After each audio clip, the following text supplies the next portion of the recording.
So today I'm going to review this book called The Brain Story of You by David Eagleman. For those who do not know about David Eagleman, he is a neuroscientist and he has written multiple articles and multiple books on the same topic.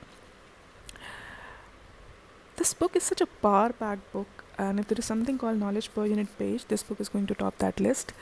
This is one of those books which cannot be summarized. It has so much information on every page that if you start writing a summary, you'll miss most of it. And that defies the entire purpose of a summary. So, amazing book. Amazing is the word. As a human being, you must have come across multiple questions like who we are, how do we take decisions, what is reality, and why do we need other people in life. This book answers all the questions one by one. In the beginning, the author says that who we are depends upon where we have been. And this is a concept which is enforced by so many other authors. Like Malcolm Gladwell says the same thing when he says that we are the product of our surroundings and environments. So we are shaped by our experiences, and since we have a new experience every moment of our life, every moment we are changing, we are evolving. So you cannot judge a person based on how he behaved with you 1 year back. He might have become better or worse, right? Every day you're doing something different. You're watching a movie, you're reading a book, you're reading something different, you're meeting new folks, you're visiting new places. Trust me, every experience changes you bit by bit. Better or worse, we don't know, but it changes you. Now, coming to the first question. The first question is that who we are. What makes us us, right? So, we are the product of our surroundings, we are the product of our experiences. I think I've already covered it. Now, the second question is that what is reality? When we say something is green or cinnamon smells in certain way or apple tastes sweet, how do we define that? How do we define sweetness and a green color and a particular kind of smell? Outside the brain, this is just matter. And this is a show that our brain is putting on in front of us. Our brain is changing that matter into a certain type of experience, which we say that it's smell, it's color, it's some other kind of sensory experience. So the third one is that why do we need other folks in life? So the author says that we think that our limits end when the limit of our skin ends, but no, we are just a network in a bigger network, constantly sending signals to one another. Our brains cannot survive without other human beings' interaction. So social interaction is a must.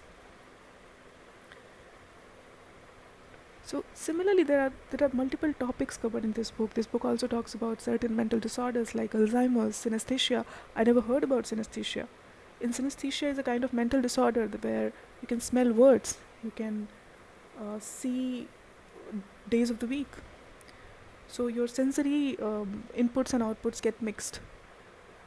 There is a very nice research going on the Alzheimer patients that even after suffering from Alzheimer's, some of the patients showed no sign of mental deterioration. That half of their brain was dead, but still they were absolutely fine. And the reason behind that was they kept doing so many mental exercises at an early age of life that their brains had extra circuits to reach to the same place where the rest of the brain, which is not working now, would have helped. So you can improve your brain while you're young. Now, there is a chapter on schizophrenia, that how schizophrenic patients imagine things, and for them it's a reality. So that's when the concept of reality is elaborated, and something which is reality for you may not be a reality for us. So reality changes from person to person. Then there is a chapter on sensory substitution. So sensory substitution means one sensory input can be replaced with other. That means you can, instead of seeing through visual inputs, you can see through audio inputs. And instead of hearing through audio inputs, you can hear from any other form of input like vibration on your tongue or pressure points on your back.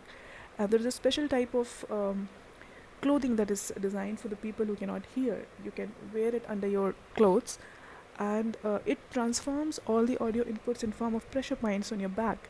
So you can hear using that. After some training, your mind becomes trained to get that input and process it in form of audio input. And that reminded me, some time back I visited a school of specially able children, and they were talking in sign language. and I was really amazed to see that they were having same kind of expressions. They were laughing, they were giggling, they were whispering. Um, for them, that was normal. I mean, because they were using this sign language from such a tender age that they became adept, and they were talking, and it was just the language was different, and they were just like us.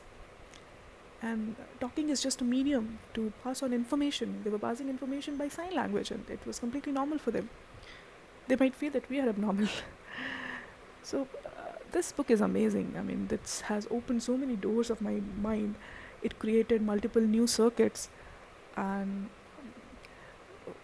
for parents also there are great takeaways. I mean, how a child's brain develop, and how it is at its max efficiency at the age of 2, and how some branches are pruned. uh, let's say you're at the age of 2, your child has a capacity to learn Japanese and Chinese, but because those sounds are not present in his surroundings, the ability to grasp those words will be pruned day after day. So what we are does not depend upon the number of connections that are formed in the brain, but the number of connections which are pruned. So amazing is the word. I mean, if you have slight interest in this area, you'll find this book amazing. So go and buy it. If you don't want to buy it, it is available on Z Library and for free. I think almost all the formats are available, so you can download from there. EPUB, MOBI, PDF. You can put it in any of your digital devices, whichever you use, and then you can read it. It's hardly a 240 pages read, and packed with information and knowledge. Do read it, and it is available on Amazon if you want to read paperback or hardbound. And if you want to watch a documentary, I think it is converted into a documentary as well on BBC Documentary. So please read it. I highly recommend it. And the next book is going to be of the same author. I think I'll be reviewing Incognito next. Till then, happy reading. Bye bye. Take care.